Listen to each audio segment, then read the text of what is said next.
Okay, let's get into this. So, if you hear any noise in the background, that's the heater. It's cold as shit outside, so that thing's kicking. It's running like overtime.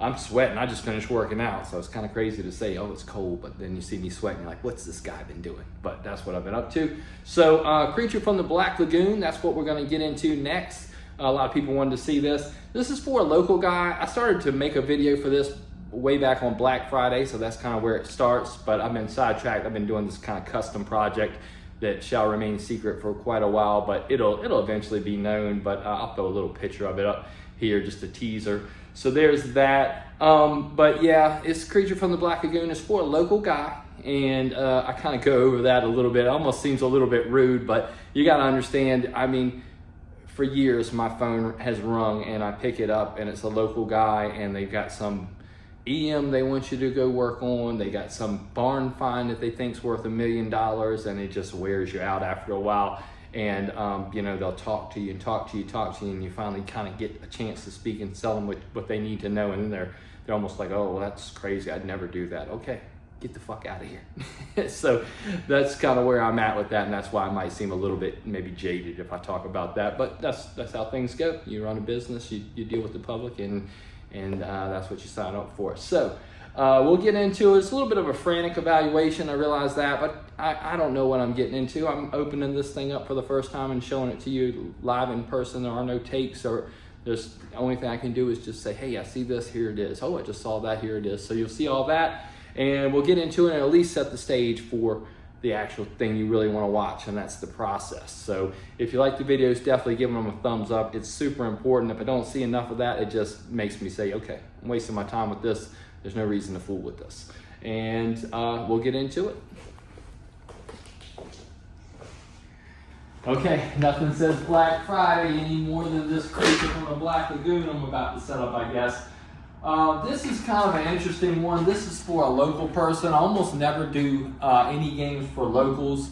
I got a couple guys I've dealt with over the years that are local, but most people that contact me that are locals, they don't really know what they're getting into. They just kind of see, hey, this guy is in, you know, this town that's close to my town or whatever, and they think you're just kind of like the local pinball guy or something. And I always have to explain to them, I'm not your local pinball guy. I just so happen to live near you. I'm not running over your house working on your game. I'm not picking this thing up and restoring it and bringing it back to you for $500, you know, whatever crazy shit you got in mind. This isn't how that goes. So every so often, though, I do run across what I like to call the right kind of guy. And what that means for me is somebody that knows what this is going to take. They're willing to wait for it, and they're willing to pay for it. And that just so happens to be what this is. And most often when I get a game like this, it's somebody that's bought something online, and once they got it, they probably plugged it in and played it a little bit and it broke, or it had so many problems they couldn't figure out what was wrong with it, and they realize they've been had, and they start to figure out what they're going to do about it. What they'd like to do about it is have somebody just come over there and probably get it working. But if they're particular and they start looking at it, they might be like, this thing's beat to shit. And this is exactly the scenario I think this is, just at a glance. And I'll show you why once I set it up. But as of right now, this is what we're looking at. I'm gonna put it up on 4 legs, and when it gets stood up, we'll take a close look at it and see what we got to work with. All right, got it flipped down. I'm about to stand it up. It's got the 4 holes in the front. Got the biggest damn chunk I've ever seen knocked out on one of these in the front. I mean, how does that even happen? I don't know. If I was fixing this cabinet, it'd be a lot of dowels being glued in it and fiberglass. It's pretty dirty on the top. You know, it's interesting. It's got this screen printing. It's kind of a failure. It's shoved over this way and it's crooked. Everybody always thinks the factory is so perfect, but it's far from it. They do build high quality games. These Williams Bally games of this era are the top of the heap, in my opinion. I've been doing this a long time. I've seen all the new stuff. This is the peak right here. These are the most serviceable, most reliable, best games, in my opinion. Everybody's probably got different opinions, but I see a lot of pinball work on a lot of different shit, and These are the ones I would want to own, but I don't own any because, well, I'm sure you can imagine why I wouldn't want to own any, but it's another classic from the Coin Op Warehouse. Free advertisement for those guys. I think I've had a few games come from them. I think I used to deal with those people a lot back in the day. They were big importers of container games and auctions, things like that when I used to chase these things. I don't chase them anymore. They make their way here. I don't have to go looking for them. All right, so the next time we see this thing, it's going to be up on 4 legs, and we'll see what we're working with. Okay, I got this thing set up on 4 legs, got the glass off of it, and it's rough. I mean, it's rougher than I thought it'd be, and I'm okay with that. It doesn't matter to me. The corrosion is far worse than I thought it was. I'm not too worried about it. I'll show you and tell you a couple things about corrosion in general. So if you look really close at this screw right here, it's got like this white growth on it. That looks really impressively bad, but just throw that shit away. Put all new screws in it, problem solved. Same thing with these down here. You know, all these nuts, bolts, screws, and hardware that I show you that have rust and corrosion on them, it's impressive to look at because people are like, oh, that's a really rough game, but who cares? You throw that stuff away, you make new ones, you cut new ones, if you know, whatever you do, but you'll have all new hardware. That's pretty easy. Where it does come back to bite you, though, and haunt you a little bit, is when you start getting into something like this down here, where all your little posts and things that you really do have to reuse. Like, I've got to reuse this stuff. When it has that level of corrosion and that growth on it that you see there, that's a lot more challenging. These don't turn in a drill very well. They're hard to turn and tumble and get to look good. So this is a little bit of an extra effort in some way, shape, or form. A lot of times what I'll do with these, just thinking out loud and looking into the future, is I will cover these with black shrink tube, or I will paint them with black metal etch and just black them out. And that's usually the best fix for this, because you're probably never getting this thing to shine again. And a lot of these are incredibly hard to find. Like, you wouldn't think anything. You'd say, oh, well, this is a 1.5-inch standoff or something like that. Well, yeah, but it's a number 6 here and it's a number 8 there. It's really long because it has to go through the flipper return lane guide. So it's a lot more complicated than you think. You can't just take it at face value like that other hardware, where you're like, okay, who cares? I'm just going to replace it. So that's what's up there. So pretty rough. Snack bar hole, not that it matters, but you know, you could probably fit a golf ball in that thing. Other than that, this is the weirdest shit I've ever seen in my life. I don't know what's going on there. You have to get in close. There you go. Point it right here. There we go. That lighting was, I mean, I don't know. I don't know what's going on here.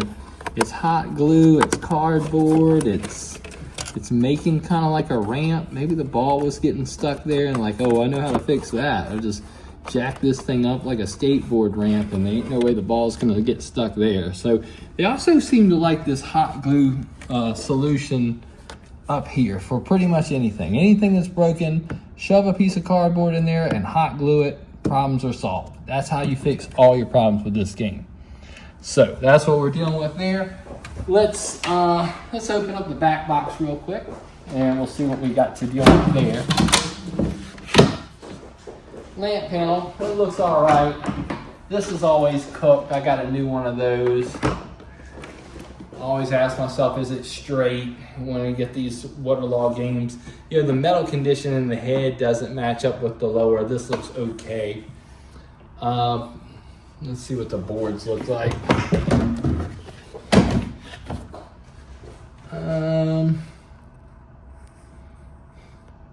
So it's had some pretty massive battery leakage. 1180 board, 1180 board, 1180 board, 1180 board, 1180 board. So all the boards are original, and this is the original board that's deteriorated to this point. I don't know if I trust this. I've been having a hell of a time with my CPUs lately. I've been getting so much stuff in that's so rough that these CPUs are almost never worth salvaging. So we'll see what we deal with there. Might need a new one. The other boards look pretty good. I don't see any major hacks or anything. So that looks all right. No problems there. All All right, let's see if we can look inside of here.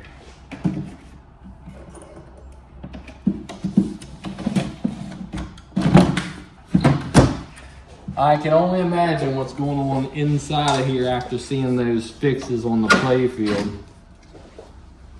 Look at this. This is an indicator of things to come. Yeah. That is pretty bad. That's pretty bad. Let's see here. Let's get the playfield raised and we'll take a look at it. I can feel, like just putting my hands on the resting brackets, I can feel the rust and the corrosion. Oh boy. Yeah, not terrible. I mean, something running down right here. The flippers are pretty bad. I don't know what's up with all this red shit they put on everything, and obviously that's a big old wood screw that's driven down in there. They turned themselves loose with the hot glue gun. I'll show you that in a minute. It's not terrible. I mean, it's all there. The holograms kind of like already slid out a little bit. I don't know why that's like that. That's a little suspect right there. We'll see what's up with that. Maybe back out some so we can see a little bit more of it. Let me unplug this and I'll just pull this out. There we go. I got it. Yeah, I don't know if there's, I mean, this thing looks pretty dark. It's kind of peeling back. I almost would bet this thing's no good. Now, these holograms are basically like a Polaroid picture or something to that effect. Like a Polaroid picture or something like that. Over time, they just deteriorate. There's no taking care of this or not taking care of this. There's just Father Time and the effect it has on this. Now, if you take something like this and you take something this fragile, which is basically like a photograph in a way, right, and throw it in the kind of environment that did what it did to this metal, you can imagine what it's done to this. So we'll have to figure out what we can do with that. I'll slide it back in here. Well, you know what? I won't slide it back in here just because that might be worse than leaving it out. So we'll get to that. But if we look up here, I'll take this and I'll try to show what, I mean, this is what somebody's done to the flippers.